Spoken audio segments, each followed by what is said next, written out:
Welcome back, guys. So today I'm going to be sharing with you guys some tips and tricks on how you guys can get sniper entries. So with sniper entries, it helps you maximize your profits and helps you minimize the amount of drawdown you may suffer when you're in a trade. Now the secret in getting sniper entries comes down to your time frame. The lower the time frame you go down to, the more precise the entries can get.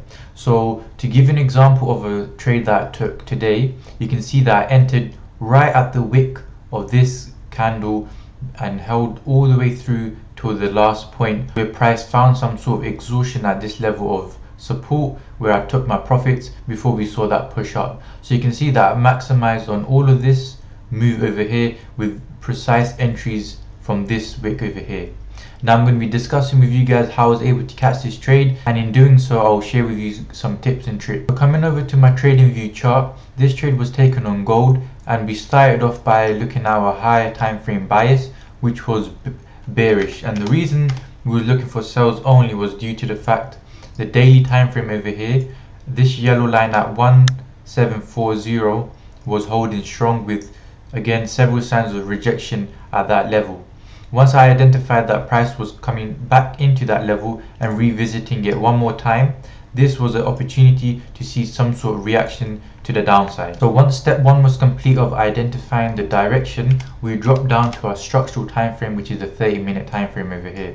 Now you can see straight away on the 30-minute time frame, we have this level of demand sitting right over here, which price would need to break in order for us to see a full-on rollover down into these regions over here, or potentially even just holding at this level of support. So currently, when I was looking to take sales on this time frame, if I use the replay tool, price was currently at this position over here. So you can see that price was respecting our level of supply on the daily time frame, highlighted by this horizontal line over here, and you can see that we started seeing several rejections from the other side. So my take profits were at least a minimum at this level of demand, and if you could see a further break of this level, I was looking to definitely target further down into at least this level as take profit 2, and further down at this level as take profit 3. But obviously we didn't end up rolling over to the downside, and we ended up holding at our first take profit, so that's where I ended up closing all of my position over here. So why did I end up taking this trade? If we drop down to the 5-minute time frame, and as you can notice, we're dropping lower and lower to see more details as to what's really going on. So on the 5-minute time frame, you can see price has given us a break of structure. So price was pushing bullish from what I can see in my perspective. So we can see a shift of structure from this point over here where we're in a mini downtrend. However, you need to understand that overall in perspective, this is our major high probability level, which needs to be broken for us to have a shift in momentum. So once we finally got this break with this impulsive move down, I then wait for the retracement back up before I look for entries. So this was my level of supply, which I was expecting for price to hold before I can see potential rollover to the downside over here. So now again, to get sniper entries in this case, I dropped down to the 1-minute time frame, and this is where I ended up executing. So again, looking at structure, this was the level of support which I wanted price to break and retest before I looked for entries. So as I played price along, you can see we did get this sort of wick into this level. However, it wasn't a clean break, and we ended up closing above. So I was still patiently waiting to see a break above below this level.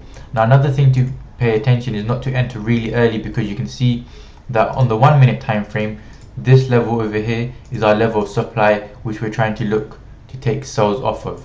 And the reason is again because that was the last bullish candle before we saw a break of structure to the downside. So this area is definitely a strong area of importance for us to look to take sales off if price can hold this region over here.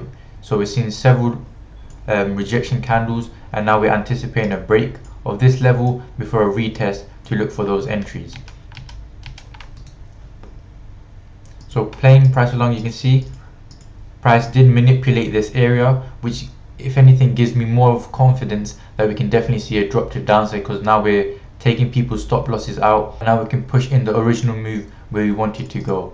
So as we play price along, you can see this huge momentum pushing through, breaking structure. Now since we saw a huge push down, seeing a retracement all the way back up into this region would mean that the bearish momentum is running out and that the bulls are now taking in control. You can see a huge push down before a retracement back up. Now at this point over here, I'm paying attention to this level of resistance here now. So this is where I'm anticipating price to reject off of and see a push to the downside.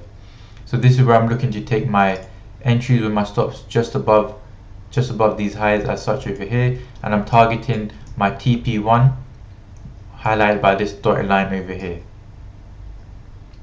So now as I play price along, you can see that we got wicked into this trade and it melted into our favor again with minimal drawdown and maximizing our profits, and we ended up taking profit around this region as I've shown you again on this MT5 account. Again with proof, I entered right over here and I exited trade right over here. So I'm showing you guys what I exactly do when I trade these markets. So in summary, in order to get sniper entries, you need to be able to drop down to lower time frames such as the 1 minute time frame over here, and you need to highlight key levels of supply and demand. In this case it was a level of supply where price will likely reject off of, and once you can highlight those areas, you can then get precise entries with tight stop losses and have nice risk to reward ratios of 1 to 5 in this case over here. Anyways, I hope you guys found this video informative. If you did, be sure to drop a like and comment any further suggestions you may have, and also do make sure